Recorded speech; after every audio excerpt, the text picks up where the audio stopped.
C'est toujours pour moi une énorme émotion de me retrouver devant ce mur où il y a 80 ans, 12 de mes compagnons ont été assassinés sur ordre d'un gouvernement de capitulage, de traîtres et d'assassins. C'était le gouvernement de Pétain. Nous étions 1200 résistants emprisonnés à la centrale d'Est, d'origine géographique, sociale, politique très diverses, issus des grands mouvements de la résistance répartis en deux grandes catégories, les communistes, les gaullistes. Nous étions médecins, enseignants, étudiants, ouvriers, paysans, artisans aux manœuvres. Nous venions de toutes les régions de France, mais aussi de pays voisins, comme les Italiens ou les républicains espagnols, qui avaient fui les dictatures de Mussolini et Franco, et d'autres résistants d'origine étrangère, ou des FTP main-d'œuvre ouvrière immigrée, mis à l'honneur ces jours-ci. Tous condamnés par des tribunaux d'exception, des sections spéciales. Nous étions tous différents, mais avions en commun la tenue de bagnard et le crâne rasé. Et bien sûr, l'amour de notre pays et une volonté commune de chasser les barbares nazis et rendre à la France une et indivisible, sa grandeur et son honneur.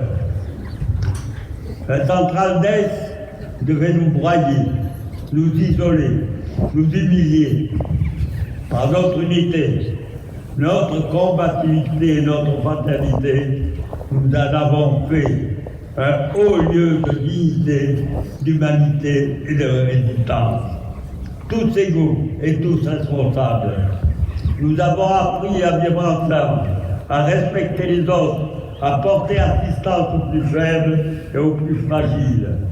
Nous avons chacun accepté une discipline commune nécessaire au bien de tous.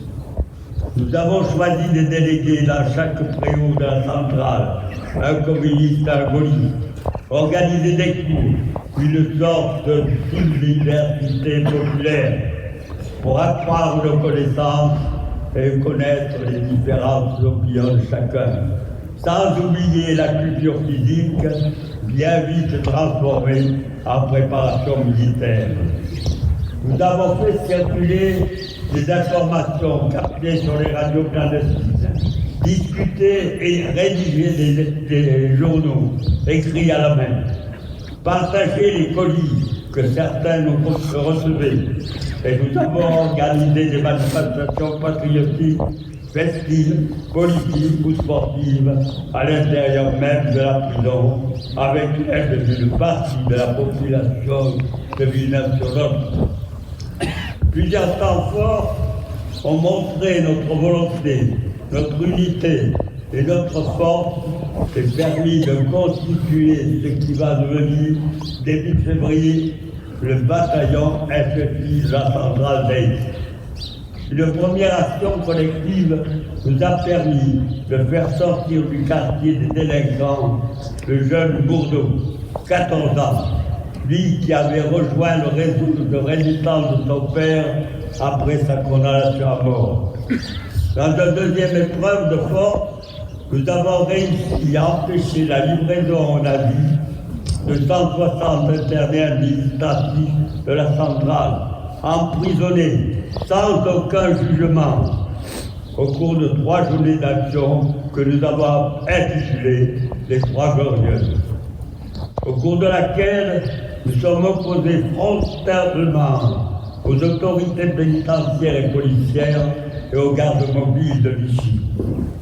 Enfin, le 16 janvier 1944, sous couvert de fête de la jeunesse, nous avons organisé dans la prison un incroyable rassemblement sportif et politique glorifiant la résistance de ces martyrs. Nous avons ainsi conforté, semaine après semaine, notre volonté commune, notre rêve à tous, préparer une évasion collective afin de rejoindre la résistance et du combat pour la libération de la France. Grâce à l'aide de gardiens résistants, et de la résistance extérieure, quelques armes, mitraillettes, stènes et grenades sont entrées et ont été cachées dans la prison. Un plan est décidé par la direction de notre collectif et l'insurrection est déclenchée le 19 février à l'occasion de la visite de la prison par un inspecteur de Vichy. Vous connaissez la suite, hélas.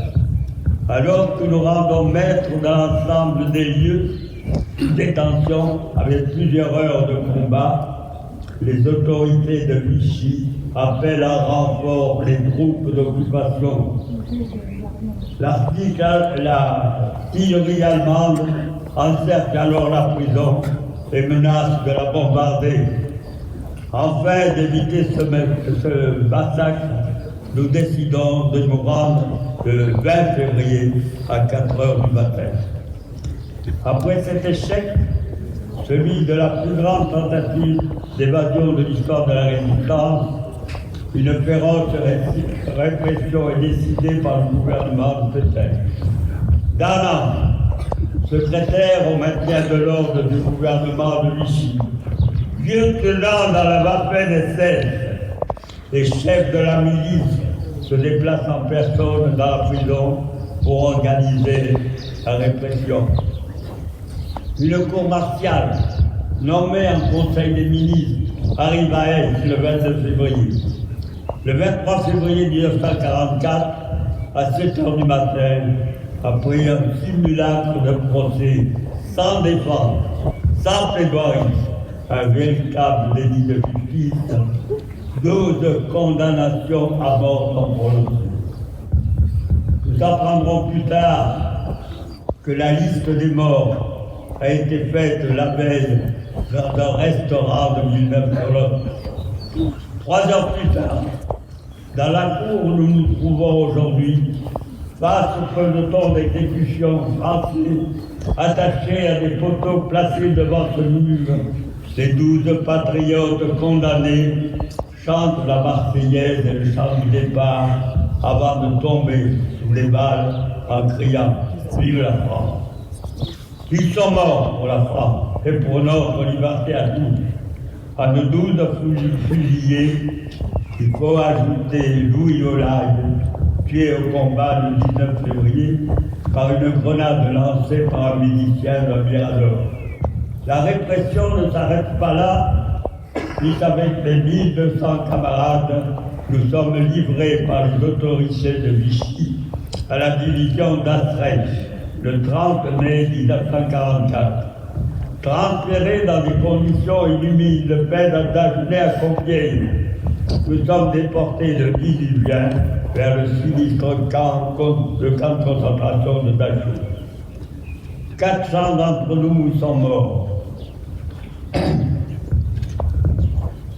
Morts de la faim, du froid, de la soif, du manque de sommeil, des appels interminables, la nuit, debout, par moins 20, des coups, des tortures, des exécutions sommaires, des expériences médicales monstrueuses, des maladies et de l'épidémie du typhus.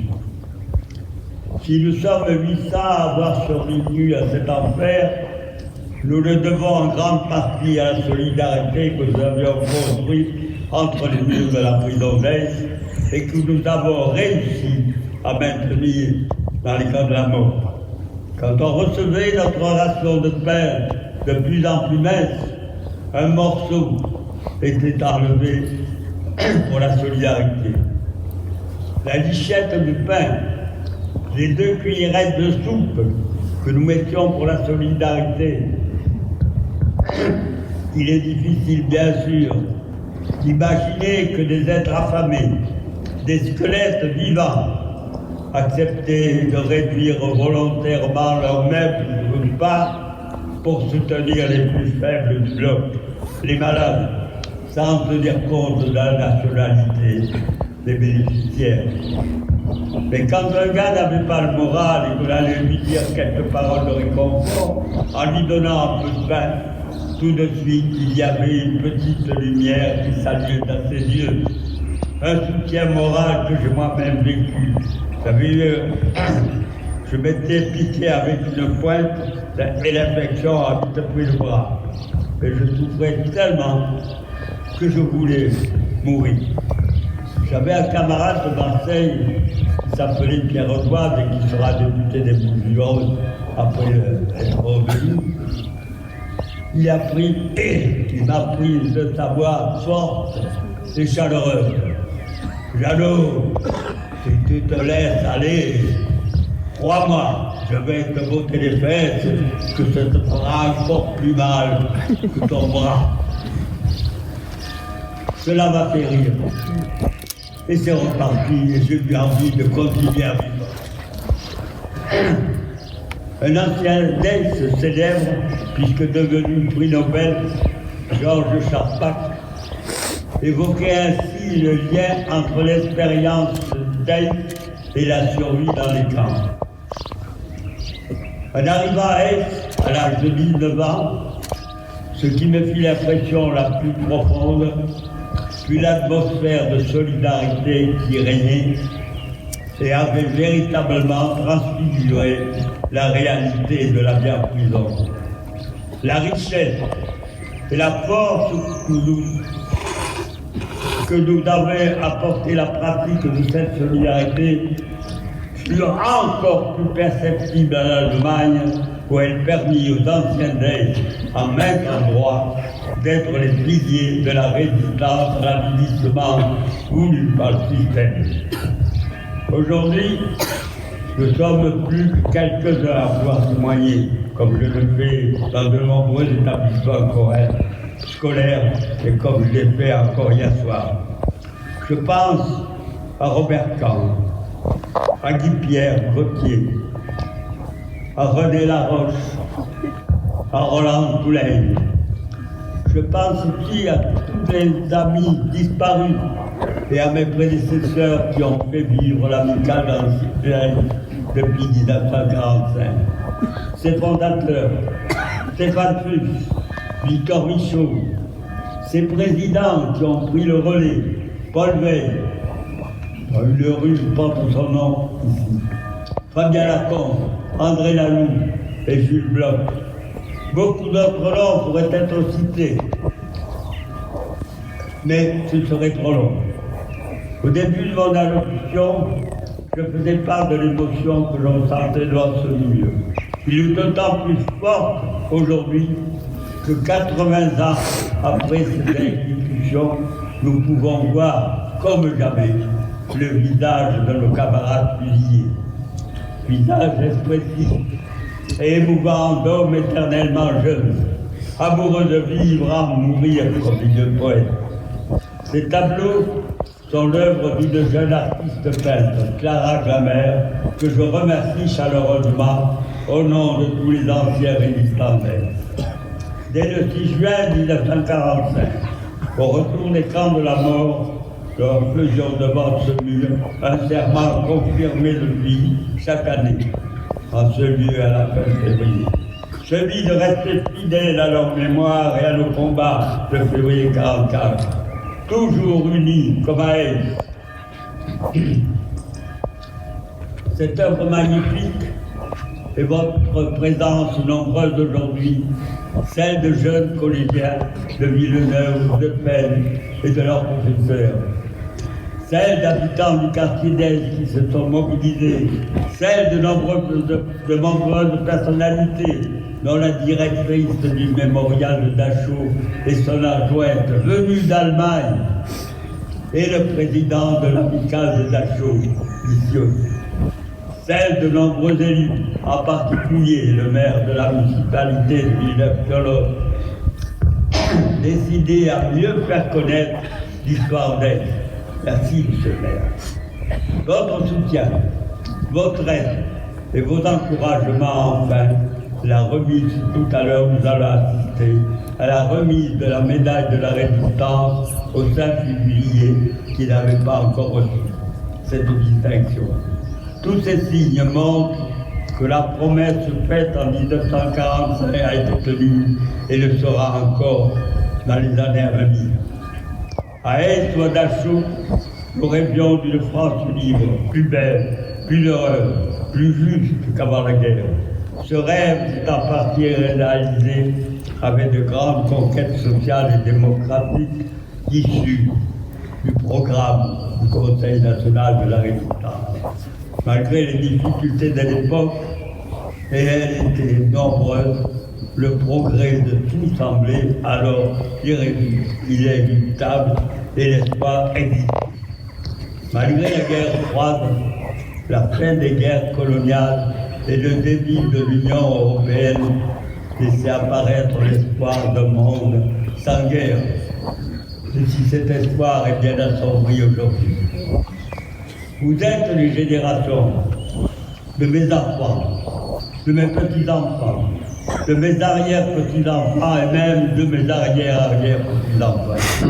Si notre vécu, notre histoire, notre engagement, nos combats, nos valeurs, nos espoirs pourront vous aider à bien appréhender le monde d'aujourd'hui et de demain. C'est à vous, jeunes gens, d'y réfléchir et d'y répondre.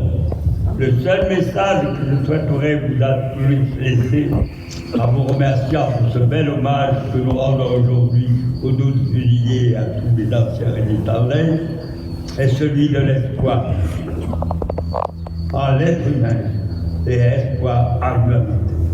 Car comme l'écrivait Victor Michaud, au fond du malheur, le meilleur de l'homme a trouvé appui et soutien fraternel contre le pire. Et pour conclure ma trop longue intervention, je fais mienne les quelques lignes de Stéphane Fuge, toujours actuelles, bien qu'écrites en 1962. Aussi paradoxal que cela puisse paraître, c'est dans une prison, derrière des barreaux et des murs, sous la menace des fusils, que ces hommes ont découvert tous ensemble le vrai sens profond, humain et vivant des mots, liberté, égalité, fraternité, qui jusque-là, bien souvent, n'avaient été pour eux que des symboles lointains ornant les fronts conflits subis. Peut-on s'étonner que les emprisonnés naissent et rêver et rêvent encore d'une France et d'un monde qui serait à l'image du collectif vert central et où tous les hommes seraient unis comme un. Je vous remercie.